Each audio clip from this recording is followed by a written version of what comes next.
My name is Daniel Pink. I'm the author of A Whole New Mind, To Sell is Human, and Drive, among other books. The book Drive takes a look at 50 years of behavioral science that examines the following question. What motivates people, especially what motivates people at work to do great work, to do breakthroughs, to go beyond the ordinary? And what 50 years of behavioral science tells us overturns some of our assumptions. And the gist of it is this. There's a certain kind of motivator that we use in organizations, whether they're for-profit organizations like companies or not-for-profits like associations. Psychologists call them controlling contingent motivators. I like to call them if-then rewards, as in if you do this, then you get that. If you do this, then you get that. 50 years of social science tells us this about if-then rewards. If-then rewards are great for simple and short-term work. They're actually very effective. For simple tasks with short time horizons, if-then rewards are quite effective. Why is that? The reason is that human beings, we like rewards. They get our attention. So you dangle a reward in front of somebody, you've got their attention in this very focused way. So if-then rewards are great for simple and short-term work, but they're less great for more complex and long-term work. And the reason is actually simple, because it's the same exact reason. We love rewards. They get us to look like this. That's a very good frame of mind if the task is algorithmic, if you're following an algorithm, following a recipe. You can see that the finish line there. But for more creative work, conceptual work, you don't want to look, like the problem is poorly defined. You're trying to invent something new. You don't want to look at that kind of challenge in this narrow way. You want to look at it in a much more expansive way. And so what the science tells us is that if-then rewards are great for certain kinds of work, but not so great for this conceptual creative work with longer time horizons. And the real challenge here at a kind of macro level is that if you look at any organization, public, private, for-profit, not-for-profit, the simple short-term tasks, the universe of simple short-term tasks is shrinking because those are easy to automate. And the universe of more complex creative tasks is what we're mostly doing. So what we have essentially is a set of motivators that are great for 19th century work, pretty good for 20th century work, but are actually losing some of their steam for 21st century work. And so the question, the challenge really is, how do you create a motivational scheme that is appropriate for the kind of work people are actually doing today? If we look at this other category of work, more creative, more conceptual, longer time horizons. So the obvious question is, how do you motivate people to do that? And it turns out this behavioral science gives us some clues, gives us at least the design principles for how to do that effectively. So it begins with this. You got to pay people well.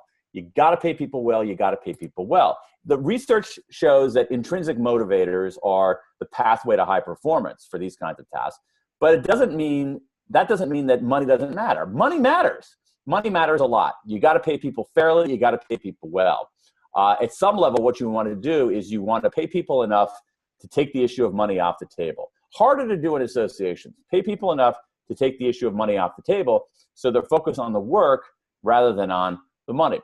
Once you do that, it turns out there are three core motivators for enduring motivation for these kinds of tasks. They are autonomy, mastery, and purpose. Autonomy is a sense of self-direction. What the research shows pretty clearly is that if you want people to be engaged on the job, the only way people are engaged is if they have a sense of self-direction, that you can't manage people into engagement.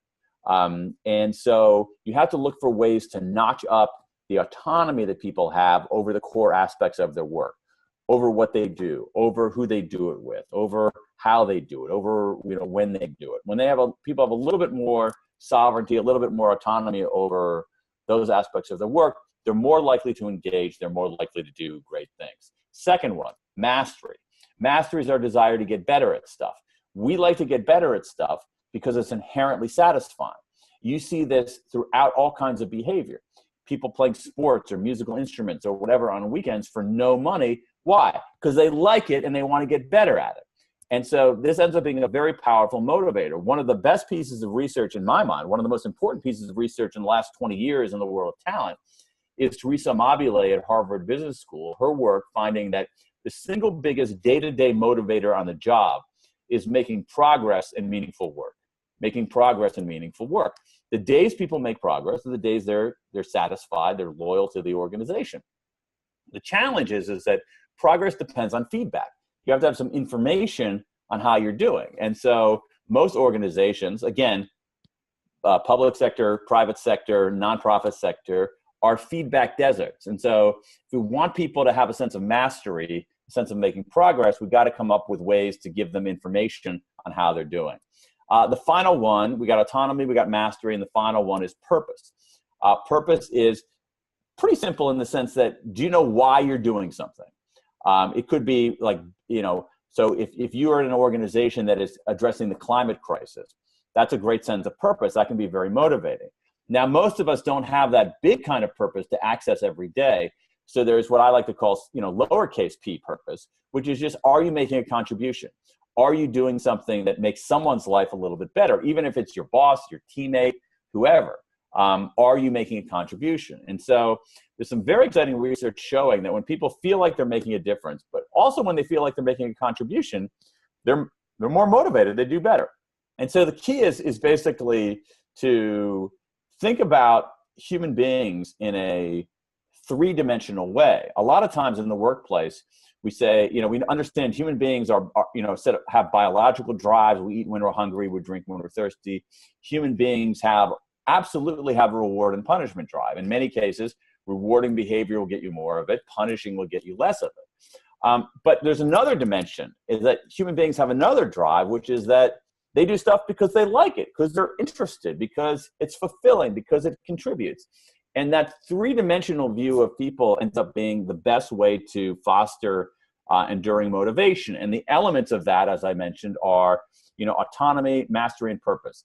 Do people have a sense of self-direction, some sovereignty over what they do, how they do it, et cetera? Are they able to make progress? And do they know why they're doing something along with how to do it? And those are the broad design principles. And there are many great opportunities for organizations of any kind to put those into action in their workplace.